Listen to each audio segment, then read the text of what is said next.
with the breakfast program on the ABC Radio Australia for 9 years, broadcasting across the Pacific and Asia. He has works for the ABC in 12 countries and hosted the ABC's first English language program from China. Phil has made a special effort to fly up from Melbourne to give us a talk. Welcome, Phil, please.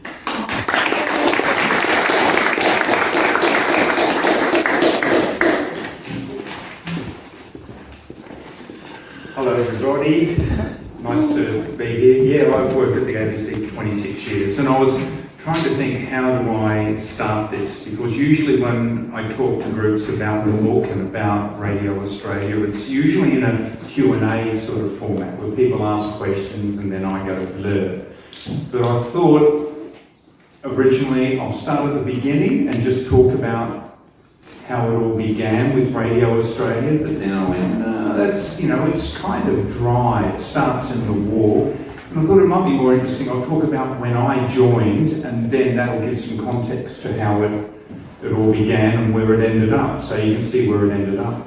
I actually joined Radio Australia in 2005. I've been at the ABC for 17 years by that stage. I started in Sydney, but I ended up in Melbourne.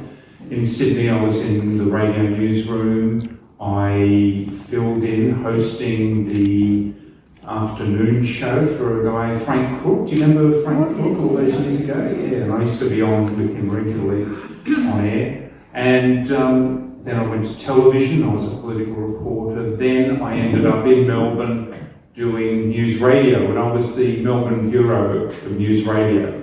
And I was the whole bureau. It was just me. I said I'd love to get a transfer out of television into news radio. I really liked what they did. It was a small, lean unit, still is. But I was in Melbourne and everyone else was in Sydney and Brisbane. And so they found a spot for me, and there was one little studio that was available in the morning while I was doing breakfast, and that was in the middle of Radio Australia. And I hadn't even heard of Radio Australia. And even towards the end, I write in the book that when I'd say to people I work at Radio Australia, they go, "Oh, Radio Australia, I love Radio Australia. Fran in the morning." No, that's Radio National. And this happened for 9 years. And then if I'd say, "No, that was Radio National," "Yes, I know. Radio Australia with Fran in the morning." "No, that is still Radio National," And this went on interminably. But I was there in the middle of Radio Australia. And after 5 years, I was really tired of getting up at 2:30 in the morning because it was breakfast and we had to do a lot of preparation, and I really wanted to get out of breakfast. And so I went to the guy that was in charge of Radio Australia. His name was Jean-Gabriel Monguy. Anyone ever heard of Jean-Gabriel? Melbourne-based guy, French, very charismatic, about this tall, best-looking guy you'll ever see. It's why he wasn't on television, I don't know. But I went to him with a proposal for an afternoon show on Radio Australia. And we talked, and he did all the French cliches. "Oh, this sounds so good," And in the end he said, "We offer you a job. We'll offer you can do this." And so I signed on to Radio Australia, and then I was so happy. I told News Radio I was leaving. And then Jean-Gabriel said, "One change, we're going to make it a breakfast show."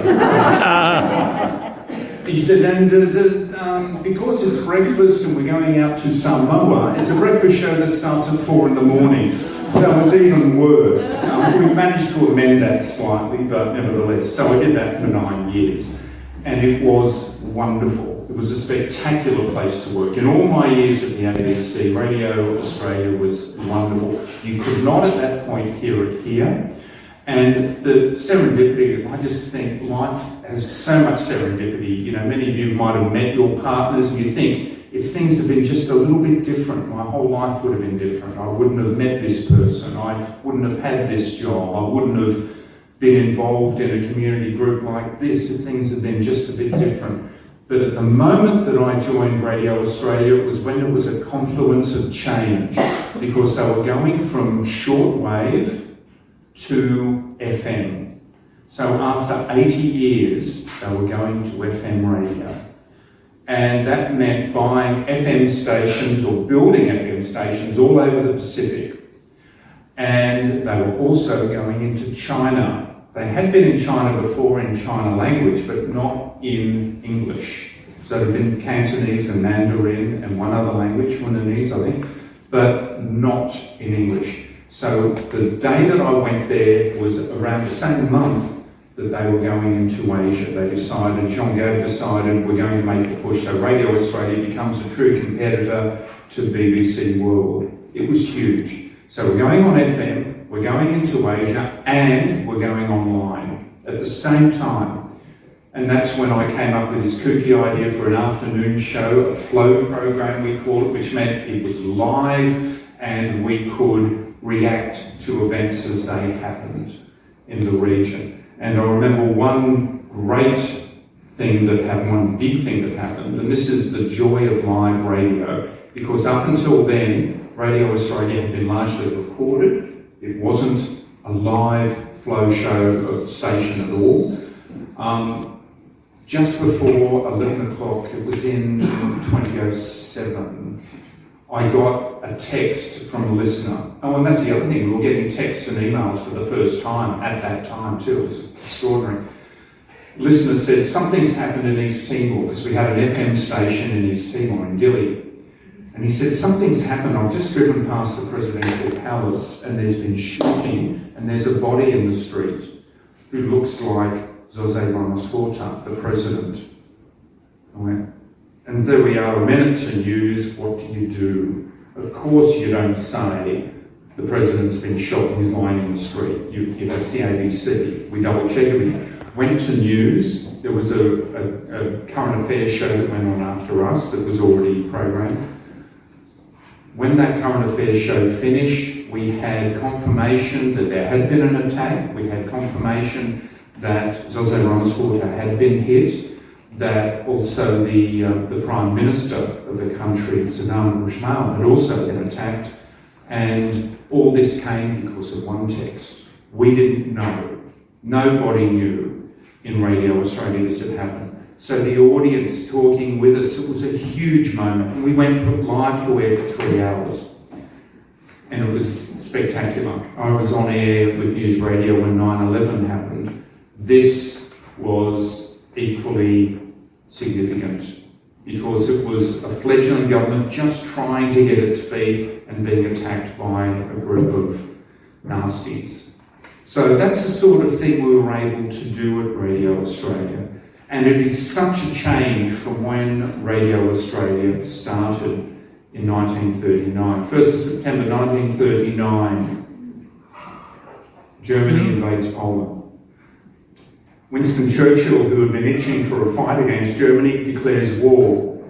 In nanoseconds, we had an announcement by Robert Menzies saying that Britain has declared war on Germany, and as a result, we too are at war.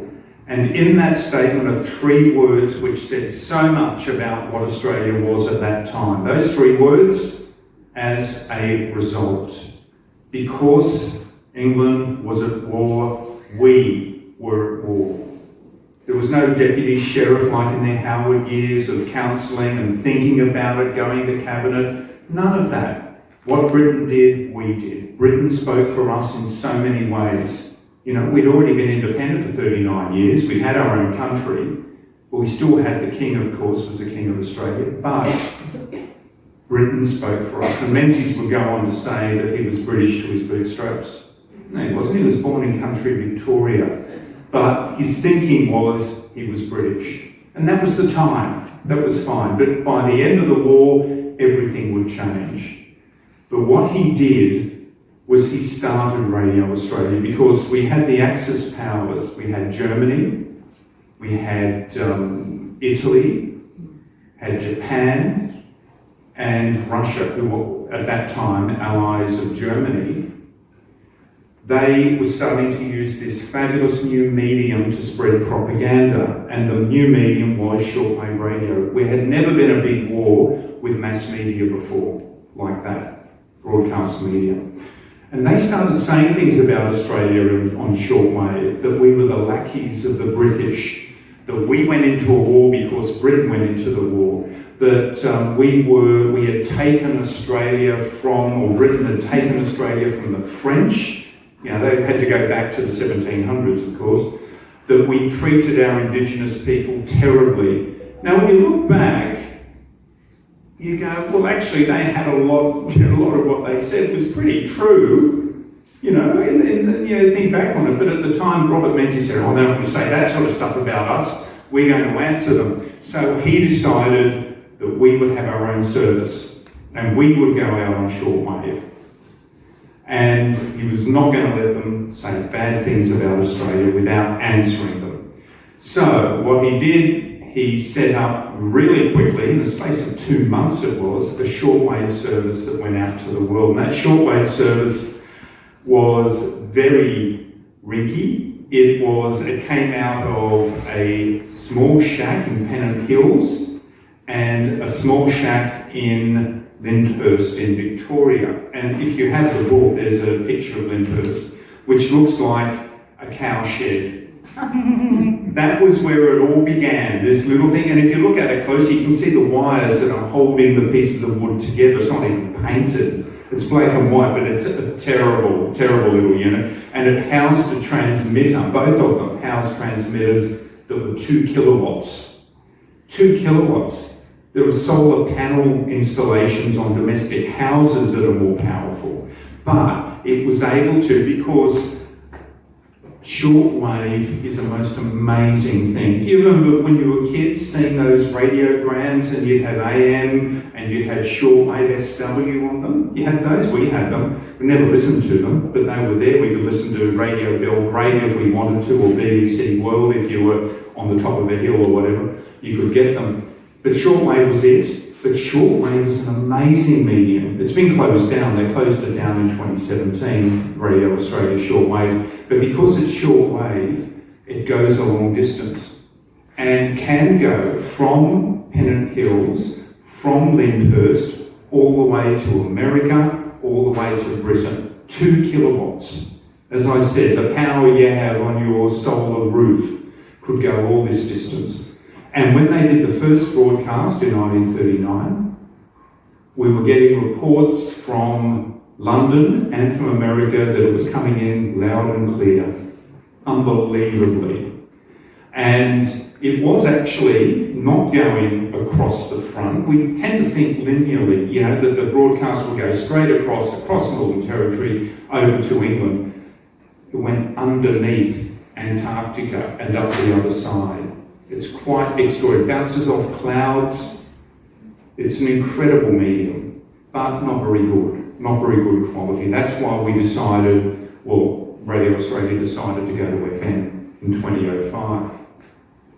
So this is what happened. We had Bob Menzies saying the immortal words on the first broadcast, now is the time for us to speak for ourselves, for Australians to speak for themselves. Big change. From the man who followed Britain into a war, speak for ourselves.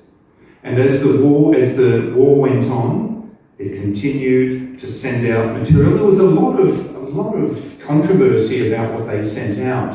For example, it's supposed to be anti-propaganda, but there were things that didn't go out, such as when the Japanese submarine came into Sydney Harbour and sent off a torpedo that hit there's a lot of misinformation about what actually happened, but what it did do, sent off a torpedo, hit a wall on the harbour, and that sent some rubble that hit a ferry and killed a whole lot of young sailors.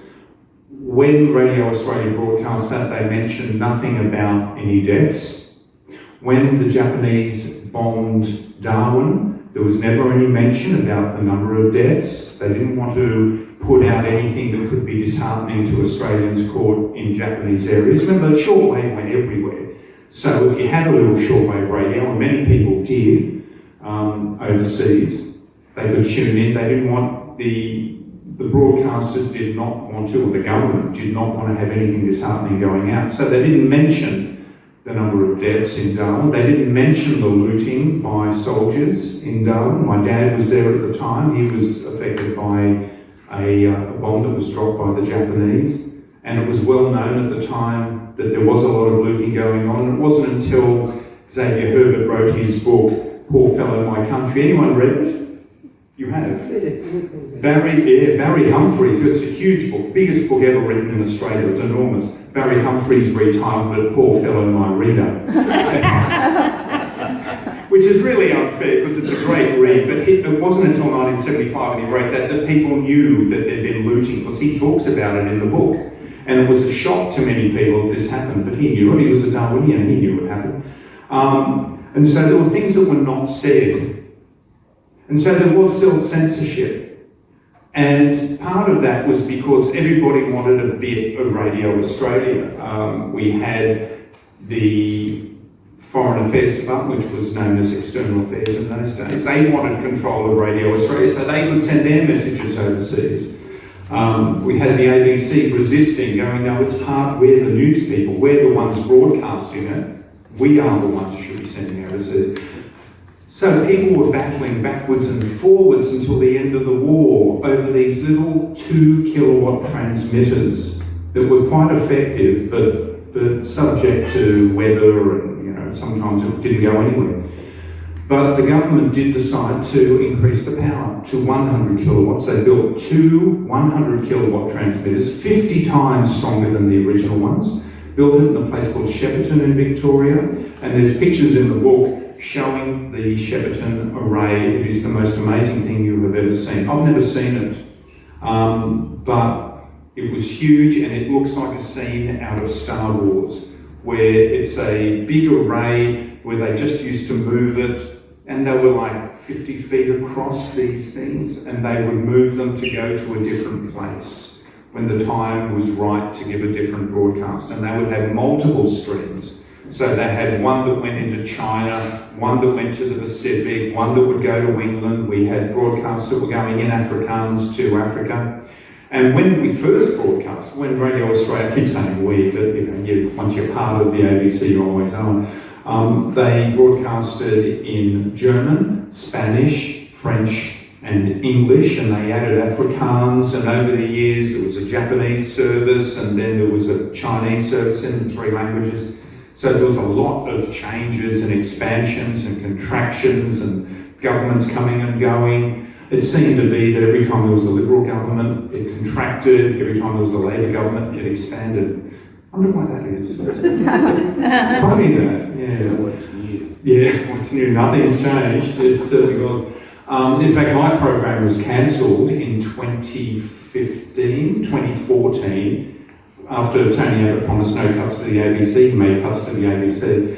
And I remember I did a long interview for the book with Alexander Downer, I have a lot of time for. He saved Radio Australia in 1998 when the Communications Minister, Richard Alston, and John Howard, neither of them liked the ABC.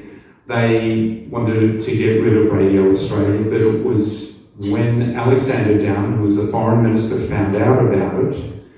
He went into Cabinet and said, you are not cutting Radio Australia. It's our only voice overseas. It's not going to happen. And Alston apparently was really annoyed by this. He thought it was a fait accompli. And so it was reversed, but they did make cuts just to make Alston feel a bit better, So it was about emotions rather than what was the best thing. So they cut the French service, they cut a number of services. A lot of people lost their jobs. But they still kept the bones of Radio Australia in 1998. And when I spoke to Alexander Downer, he said, at the end of it, he said, oh, and you must let me know when it's going to be launched. Because what he had said earlier was they should put up a statue about me, saving Radio Australia. They had a statue in the foyer, Alexander Downer, saviour of Radio Australia. So at the end he said, tell me when it's going to be launched, won't you? I said, what, the book or the statue? He thought it was very funny. I actually found him one of the nicest people that I interviewed for the book. There were people who were very po-faced about Radio Australia and the ABC, politicians, but he was one of the ones who said, I think it's wonderful. It was a wonderful institution and important to me, to him, to to get the Australian voice out. So we had, in 1945, to go back, we had this new fabulous transmitter started in Shepparton. After the war, the tussle continued about who was going to control Radio Australia, because there were two politicians who wanted it. One was Bert Everett, the External Affairs Minister, who became later the Leader of the Opposition and the first President of the United Nations General Assembly. And another politician who I was quite surprised to know really loved Radio Australia was Arthur Corwell, who became Leader of the Opposition. He was the Immigration Minister. He wanted it because he wanted to send messages in the post-war period over to Eastern Europe, over to Western Europe, to get people to come to Australia, to be migrants to Australia. So they both wanted control of it. The Foreign Minister wanted it so that he could get messages out his way, and the Immigration Minister wanted control. And in the end, Paul Ben Chifley, the Prime Minister, had to sort of give them each a bit of control over it. So it was used this way. When we got to the end of Chifley's reign, when he was thrown out of office by the people, and we had Bob Menzies back in power again, he decided to close it down. After all of this, he said, we don't need Radio Australia. And the true story behind the scenes is that the new Foreign Minister, Percy Spender, his son John Spender was the member for North Sydney for quite a few years. Percy Spender's wife listened to Radio Australia while they were on a boat in the Indian Ocean, didn't like what she heard. What she didn't like was the song that was chosen in one particular program. Spoke to him. I talked about emotions being behind a lot of decisions being made. People just need a slap on the face, really, but it was extraordinary, and I'm not into corporal punishment, but anyway, he took what his wife said and it became his rule. And so when he and Menzies got together, Menzies saw Radio Australia had been a tool of the Labor Party, and Spender said, I don't like it anyway, and so they were going to close it down. And word got out, like with what happened with Alston and Howard, word got out, and it got out to Britain. And MI5, not quite yet MI6, but MI5 in those days, said, no, you can't.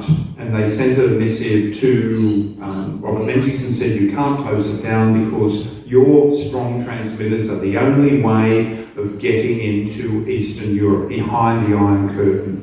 For some reason, BBC World couldn't do it.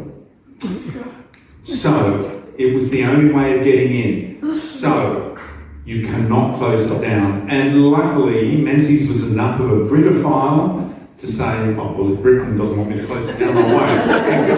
Thank God for his bootstraps being British. That was so good. So it survived, but without knowing what the purpose was. And that was the thing, when I joined in 05, I didn't know what our purpose was either. It was, are we just broadcasting to show them the sort of people we are? Is it soft diplomacy, as the former head of the ABC, Mark Scott, once talked about? Soft diplomacy. Soft diplomacy being show them who we are, see if they like us. So we get our style, our personalities out to the region. So right through the 50s, things were going pretty well for Radio Australia. They were often up the top of the ratings of international services. We won the ratings once, a couple of times. We came second once, and it's a story I always love because we came second to, I think it was Radio Nigeria. That's appropriate. And BBC World wasn't in that rating at all, so it probably was taken a test, a sample of 5 people from Africa somewhere. But we came second there, we came first a few times, and our letters, and you see in the book the photographs of the letters that came in, it was extraordinary, especially for the China service. I did a broadcast from Phnom Penh in 07. Yes, it was when Kevin Rudd became Prime Minister. It was the day before Election Day. And we were there broadcasting at 4 in the morning because that was the time that we had to start.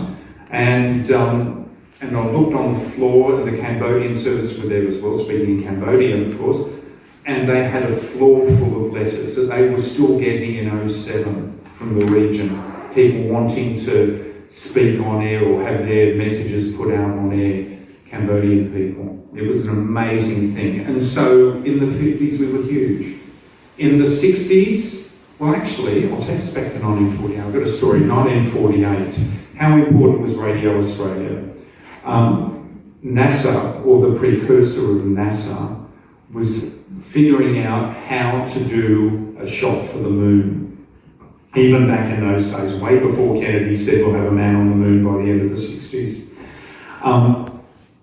They were still trying to figure out how technically could they send messages through space, you know, because there's no air.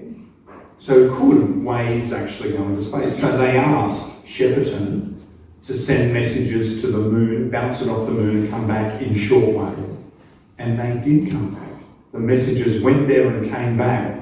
That was huge for the program. Using our strong transmitters, they could prove, they would not use shortwave when it came time to do it, but they proved that space did not stop those audio waves moving. It was an amazing thing. And that was Radio Australia was able to show that. That was huge. So we got to the 60s. The thing I love when I say about the 60s is Radio Australia was a pioneer for women broadcasters. There were so many women broadcasters. In the 60s, that was something that was really unusual. If there was a woman broadcaster somewhere, it was a token woman broadcaster, which is unfair if, you know, to say that, but that's what the reason was in many cases. We had so many. We had a program that went to Antarctica. We had 2 women running it. We had a technical program, or a program that talked about scientific and technical discoveries. Leslie Blanche ran that.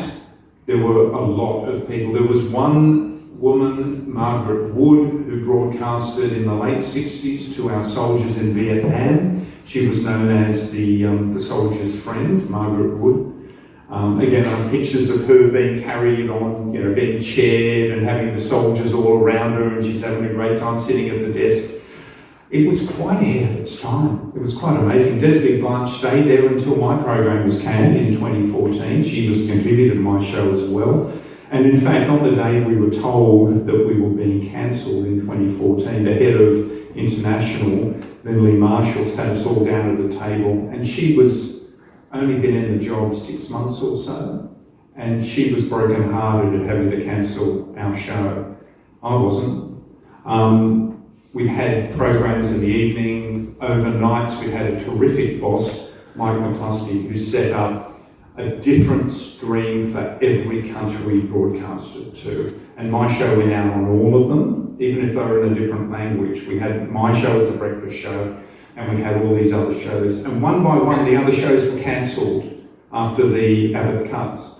And so all the producers were let go, but all the presenters who had been there for years were put onto my show. Can you imagine what it's like doing a breakfast show, and you've got 7 people working with you, all of them thinking they're better than you? I would have done it differently. We had meetings every day and went, okay, who would have done it differently? I would have. I certainly wouldn't have said that. It was a nightmare. So when Lindy actually cancelled us, and she said, I'm sorry, we're going to have to cancel your show, I looked over at my original producer, who was still with me, and she went, yes. And I actually went, oh, this is so good. And so when the other producers all left the room, Lindy's crying, the boss is crying as she's telling us this, telling us that we cancelled, and everyone else is going, well, I think I'm going to get this much money, this is going to be great, and I'm going, and they're all left. There was just Desley and I in the room, and we're comforting the boss. We've just lost our jobs, but we're comforting the boss who's crying about this. But it was a bitter day, because I knew that we would lose 9 years of audience, 9 years of correspondence, you know, and, you know, we broadcasted from some countries and met these people, and we loved them. You know, it was quite an intimate relationship being a broadcaster and having regular people communicating with you every day and telling you things like the East Timor disaster. So through the 70s and the 80s and the 90s, we had more services come on, we had services go. And we had David Hill, remember David Hill? Yeah. The ABC David Hill. Interviewed David Hill. It's so interesting. It was a fascinating thing because he brought on a boss to take care of Radio Australia, be the boss of Radio Australia, who had all these ideas for Radio Australia, but in the chaotic way that David Hill thought, he said, I'll interview this guy and into his hotel room and tell him why he should be the head of Radio Australia. So he turned up, spread out all these papers on the ground, said, I think we should do this and this and this. And David Hill said, I had no idea what he was talking about. But you know what? He looked enthusiastic, so I gave him the job. Which was the most extraordinary thing, because he actually started up a couple of new services, but he closed down services. And the thing with David Hill and this other fellow, whose name's in the book, was that they both took credit for when a new service started, but neither of them would take credit for the services that were closed down. And this other fellow was really well famous within Radio Australia for when he closed down a couple of services. He had all the staff. There would have been a room like this, and he was talking to them. And he said, look, I'm afraid I'm closing down the French service, I'm closing down this service, and I'm cutting the top prison, the pigeon, Papua New Guinea service down, or cutting half of them. So I'm afraid some of you will lose your jobs. And people said to him, what are we going to do? Losing our job, we've come here to work for Radio Australia. And he said, he denies saying it, but the people who were there swear he says it. Well, you can always go back to your own countries. And these are people who are Australian citizens, and they've been working at Radio Australia for 30 years, you know. He says, I never said that. You can't put that in the book, so I didn't put it in the book. I don't want to sue it. I know, it would have been good, wouldn't it? But nevertheless, it wasn't worth the angst to do it. I just told people the story. You know? So services came, services went, and it just became very interesting what happened. But the services were all little services that were apart from themselves, each other. And then, of course, when we were closed down, the next thing that happened was shortwave was closed forever, and Nigel Holmes, who was a long-serving technical man at Radio Australia, he was the one who pushed the button to close it down. And there is a video, and there's a link to the video, you can see it on YouTube, where he goes to the panel, and it looks like the Star Trek, the room at Star Trek, you know, where they're all there and there's Captain Kirk and whatever, and all the lights are flashing, or voyage to the bottom of the sea, where all these useless lights seem to be flashing everywhere.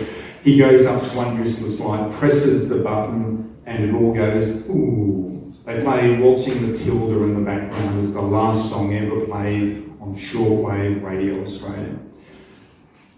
Finally, Radio Australia still survives. But the language services to China, to Cambodia, to Vietnam, to Burma, to Indonesia, they're gone.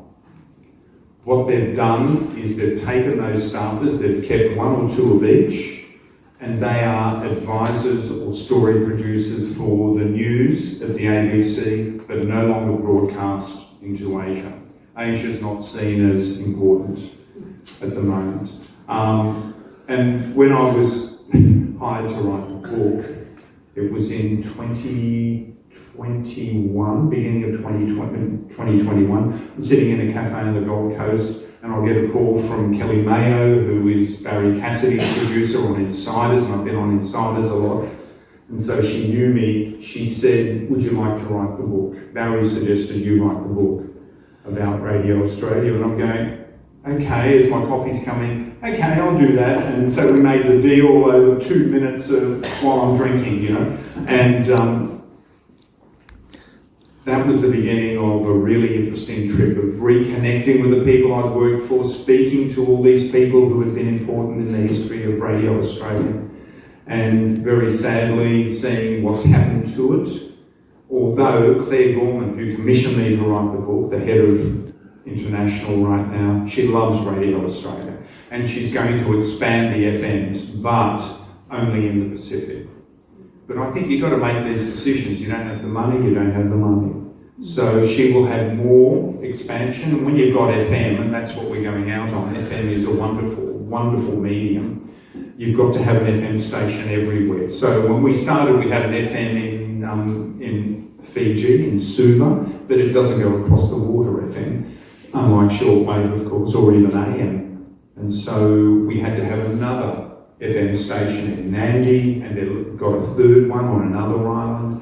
So FM is really limited, but the sound is amazing. I remember driving in PNG, in the hills in PNG once, and I was listening to Radio Australia, and I heard a promo that I had voiced coming on behind me in the speakers in the car. It was like someone was sitting in the back, I was sitting in the back seat of my own car. It was amazing.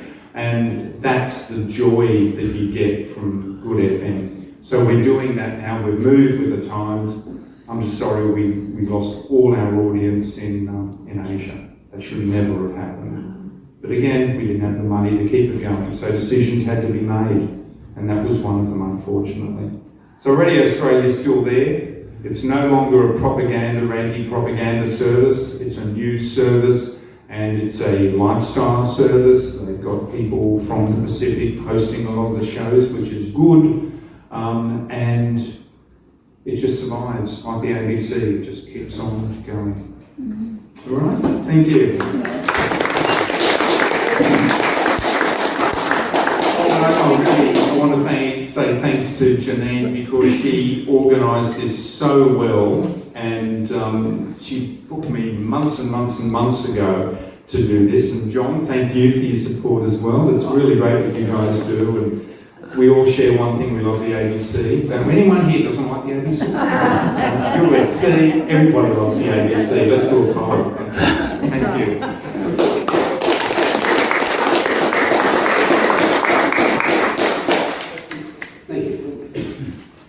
We have a short time for some questions, and if Phil doesn't disappear.